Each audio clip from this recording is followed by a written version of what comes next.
The Russian Revolution of 1905 was a big factor of the Revolution of 1917. Our thesis statement is, in the year 1917, many Russians protested for a change in political leadership, as Tsar Nicholas II's policies were very unpopular, as he would treat the wealthy people better than the common man or Bolsheviks. After the Bolsheviks' many protests, they triumphed in 1917 by having overthrown the Tsar in the Communist Revolution. The Tsar got dethroned and Russia became a socialist society, but at a price, as the tragedy affected many Bolsheviks and the common people, as lots of Russians died in pursuit of their revolution. We will be starting from things that caused the Russian Revolution in 1905 and to Lenin's death, which was in 1924. Karl Marx is often called the father of communism because he wrote the Communist Manifesto. His version of communism is called Marxism. This was one of the many pushes to start communism. But what is communism? Communism is almost exactly like socialism, but with a small difference. The ways that communism can be done vary from leader to leader. Typically, communism involves everyone who isn't the leader sharing the wealth and resources. One huge thing that caused the Russian Revolution of 1917 was that the King of Russia, who was the Tsar II, ignored most of the needs for his people. But why did he do this? Well, when he was a kid, he wanted to be strong like his dad, who was Alexander III. He called Nicholas weak, and Nicholas wanted to prove his father wrong.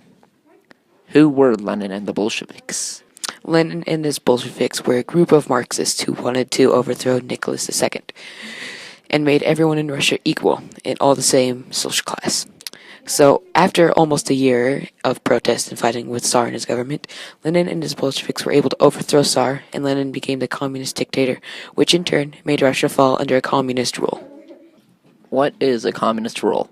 Communist rule is when every person in a country except the ruler share all the wealth with the ruler, not having to share the wealth with anyone. Now, this may seem as this has stopped as it had happened decades ago, but even today, some countries are still under a communist rule, which might be shocking to some people. But change can happen, so these countries might be able to be under a communist rule. Now let's talk of some of the main reasons why the Russian Revolution of 1917 happened, because of the Russian Revolution of 1905. The Russian Revolution of 1905 happened because, mainly, the Tsar's troops opened fire at workers in St. Petersburg in 1905. This caused the Russian Revolution of 1905. It began as protesters began to arise, and 500 protesters were killed on a day known as Bloody Sunday. This act made people become more outraged, leading to protests against the Tsar. The revolution ended when the Tsar abducted the throne of Russia. After the Tsar abducted the throne, he offered his brother the title of Tsar. His brother refused, effectively ending the Romanov dynasty.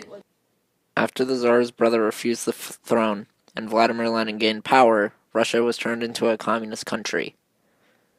This revolution was what paved the way for the Soviet Union we said was a huge part for the Russian Revolution of 1917 to happen. What was the tragedy and the triumph? The triumph of this event was changing the way Russia led itself and changed the course of Russian history. The resulting tragedy of this monumental event was the downfall of the 300-year-old Russian Empire. This wraps up our short documentary. Hope you had fun and learned something new that you didn't already know.